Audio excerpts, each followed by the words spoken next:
көзүң карап коркуп турсам дейм да. Анан аргенде бар экен ошондой нерсе.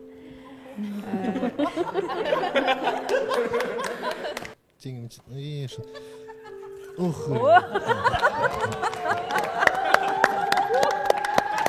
Кезектеги талапкер келди. Тоз алабыз. Ал мырзанын аты Нурлан. Бул нерсе баары бир билинет, айта берейин. Ачык айтып. Ошондуктан мен мурда турмуш кургам. Ажына бикеч кечиресиз. Кабыл ала албайм. Эмнеге белектерди эркектер эле гана берет? Эмнеге предложенияны эркектер эле гана айтат?